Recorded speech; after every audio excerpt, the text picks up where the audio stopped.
Iran US ആണവധാരണ സംബന്ധിച്ച ചർച്ചകളിൽ അന്തിമ തീരുമാനമായില്ല. അന്തിമ കരാർ എന്നുണ്ടാകുമെന്ന് വ്യക്തമല്ലെന്ന് മധ്യസ്ഥ രാജ്യമായ ഒമാൻ വിദേശകാര്യമന്ത്രി അറിയിച്ചു. തുടർ ചർച്ചകൾ ഇരു രാജ്യങ്ങളിലെയും ഉന്നത നേതാക്കളുടെ വിലയിരുത്തലിനു ശേഷമായിരിക്കും. ആണവ ധാരണ സംബന്ധിച്ച സാങ്കേതിക ചർച്ചകൾ അടുത്തയാഴ്ച വിയന്നയിൽ നടക്കും. ഈ വാർത്തയുടെ വിവരങ്ങൾ കൂടി വേണം.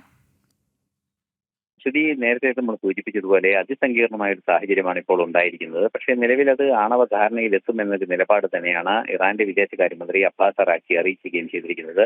അബ്ബാസ് അറാഖ്ചി അറിയിച്ചത് പ്രകാരം ആണവ ധാരണയിൽ എത്തുന്നതിന് വേണ്ടിയുള്ള അന്തിമ തീരുമാനം എന്നുണ്ടാകുമെന്നത് സംബന്ധിച്ച് കൃത്യതയില്ല എന്നാണ് ഇപ്പോൾ നമുക്ക് ലഭ്യമാകുന്ന വിവരങ്ങളിൽ നിന്നും മനസ്സിലാക്കുന്നത്.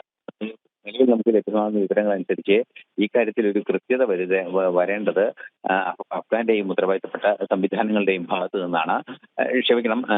ഇറാന്റെ ഉത്തരവാദിത്തപ്പെട്ട സംവിധാനങ്ങളുടെ ഭാഗത്തു നിന്നാണ്. അതുകൊണ്ട് തന്നെ ഇറാന്റെ ഉത്തരവാദിത്തപ്പെട്ട സംവിധാനങ്ങളുടെ ഭാഗത്തു നിന്ന് അത്തരത്തിലൊരു മറുപടി ഇതുവരെ ലഭ്യമായിട്ടില്ല എന്നാണ് അറിയാൻ സാധിക്കുന്നത്. തുടർ ചർച്ചകൾ, അതായത് ഈ നേരത്തെ നമ്മൾ സൂചിപ്പിച്ചതുപോലെ ഈ രണ്ട് രാജ്യങ്ങൾ തമ്മിലുള്ള ആണവധാരണ സംബന്ധിച്ചുള്ള ചർച്ചകളുടെ പ്രതിനിധികളാണ് ഇപ്പോൾ ചർച്ചകൾ നടത്തിയിരിക്കുന്നത്. അതായത് അബ്ബാസ് അറാഖ്ചി ഇറാൻ വിദേശകാര്യമന്ത്രിയും അതുപോലെ തന്നെ ജേഡ് കുഷ്ണറും അതുപോലെ തന്നെ അമേരിക്കയുടെ തന്നെ മധ്യസ്ഥനായ സ്റ്റീവ് വിറ്റ്കോഫുമാണ് ചർച്ചകളിൽ പങ്കെടുത്തത്.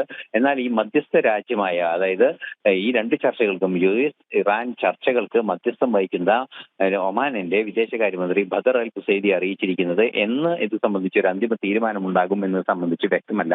എന്നാൽ അടുത്തയാഴ്ച വിയന്നയിൽ ആണവ ധാരണ സംബന്ധിച്ചുള്ള സാങ്കേതിക വിദ്യാ വിഷയങ്ങളുണ്ട്. അത് അതീവ സങ്കീർണമായ സാങ്കേതിക വിദ്യയുമായി ചേർന്നിരിക്കുന്ന ഒരു സംവിധാനമാണത്. അതുകൊണ്ട് തന്നെ ആ ചർച്ചകൾ അടുത്തയാഴ്ച തുടരുമെന്ന് അറിയാനും സാധിക്കുന്നുണ്ട്. നിലവിലെ സാഹചര്യത്തിൽ ഒരു അന്തിമ തീരുമാനമായിട്ടില്ല. ചർച്ചകൾ തുടരുമെന്നാണ് അറിയിച്ചിരിക്കുന്നത്. അതേസമയം ശക്തമായ സൈനിക സന്നാഹങ്ങൾ ഇറാനെതിരെ അതിശക്തമായി അമേരിക്ക അറബിക്കടലിലും അതുപോലെ തന്നെ പശ്ചിമേഷ്യയിലെ വിവിധ രാജ്യങ്ങളിലെ വ്യോമത്താവളങ്ങളിലും സജ്ജീകരിച്ചുകൊണ്ടിരിക്കുകയുമാണ്. അശ്വതി.